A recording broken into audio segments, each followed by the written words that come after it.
চাকরির বিজ্ঞাপন তো আমরা রোজই দেখি, তাই না?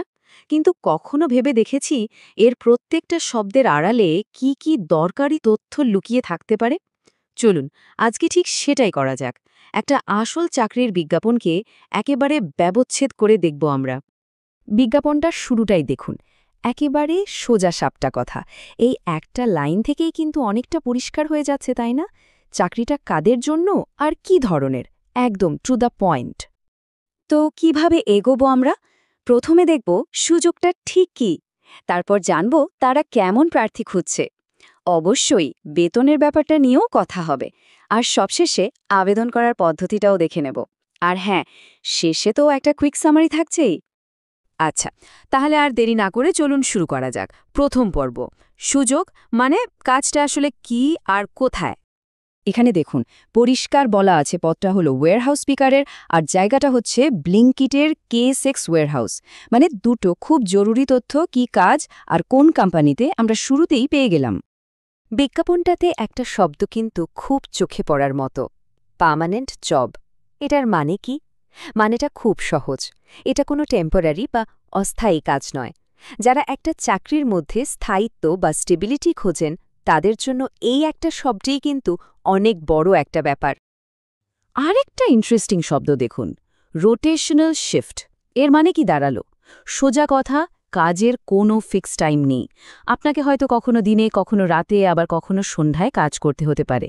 এটা কিন্তু অ্যাপ্লাই করার আগে ভালোভাবে বুঝে নেওয়াটা খুব দরকারি, তাই না? আচ্ছা, কাজটা তো বোঝা গেল। এবার চলুন দেখি এই কাজের জন্য ওরা ঠিক কেমন লোক খুঁজছে। এখানে দেখুন, 3টে পয়েন্ট একেবারে জলবৎ তরলং করে দেওয়া আছে। প্রথমত, এটা শুধু পুরুষ প্রার্থীদের জন্য। দ্বিতীয়ত, বয়স হতে হবে 18 থেকে 38 বছরের মধ্যে। আর 3 নম্বর পয়েন্টটা কিন্তু বেশ আকর্ষণীয়। শিক্ষাগত যোগ্যতা যে কোনো কিছু হলেই চলবে। তার মানে এই চাকরিটার দরজা কিন্তু অনেকের জন্যই খোলা। ওকে, তো কাজ বোঝা গেল, কারা আবেদন করতে পারবে সেটাও জানা গেল। এবার আসি সবথেকে জরুরি প্রশ্নে, তাই না? মানে টাকা পয়সার কথায়। বেতন আর অন্যান্য সুবিধা কি আছে? এখানে দেখুন, সরাসরি অ্যামাউন্টটা বলা আছে, 13,500 টাকা। কিন্তু দাঁড়ান, শুধু এই সংখ্যাটা দেখলেই কিন্তু হবে না। এর পাশেই লেখা আছে অল টোটাল প্লাস PF/ESIC। এর মানে কি? এর মানে হলো এই 13,500 টাকাটা আপনার গ্রস স্যালারি। এর মধ্যে থেকেই আপনার প্রভিডেন্ট ফান্ড বা পিএফ এবং ইএসআইসি বা হেলথ ইন্স্যুরেন্সের টাকাটা কাটা হবে। মানে হাতে কিন্তু এর থেকে কিছুটা কম টাকা আসবে। এই হিসাবটা বোঝা কিন্তু খুব জরুরি। তো সব শুনে যদি মনে হয় যে এই চাকরিটা আপনার জন্য একদম পারফেক্ট, তাহলে প্রশ্ন হলো অ্যাপ্লাই করবেন কিভাবে? চলুন এবার সেই পদ্ধতিটাই দেখে নেওয়া যাক। এখানে একটা ব্যাপার খেয়াল করুন, বেশ তাড়া আছে কিন্তু। ইন্টারভিউয়ের ডেট দেওয়া হয়েছে আগামীকাল, মানে 28শে নভেম্বর, সকাল 10টার মধ্যে পৌঁছতে হবে। আর জায়গাও বলে দেওয়া হয়েছে new Dankuni toll plaza, cobra. এই যে আগামীকাল শব্দটা ব্যবহার করা হয়েছে, এটা থেকেই বোঝা যায় যে কোম্পানির খুব আর্জেন্ট ভিত্তিতে লোক দরকার। আর হ্যাঁ, ইন্টারভিউতে যাওয়ার আগে কি কি ডকুমেন্টস নিয়ে যেতে হবে তার একটা লিস্টও কিন্তু দিয়ে দিয়েছে। সিভি, আধার কার্ড, প্যান কার্ড, ব্যাংকের ডিটেলস আর ছবি। যাওয়ার আগে এই লিস্টটা একবার মিলিয়ে নিলে আর শেষ মুহূর্তে কোনো টেনশন থাকবে না।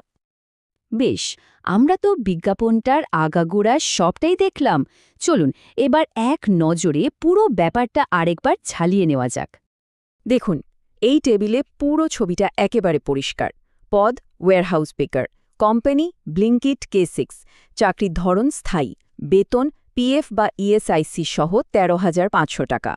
আর কারা আবেদনযোগ্য? 18 থেকে 38 বছর বয়সী পুরুষ প্রার্থীরা। ব্যাস, এই হলো পুরো বিজ্ঞাপনের মূল কথা। তো শেষ করার আগে একটা ব্যাপার ভাবা যাক। একটা সাধারণ চাকরির বিজ্ঞাপনকে যদি আমরা এইভাবে একটু খুঁটিয়ে দেখি, তাহলে কিন্তু শুধু স্যালারি বা কাজের ধরনই নয়, কোম্পানির তাগিদ কেমন, তারা ঠিক কী ধরনের কর্মী খুঁজছে, এই সব কিছুরই একটা ধারণা পাওয়া যায়, তাই না?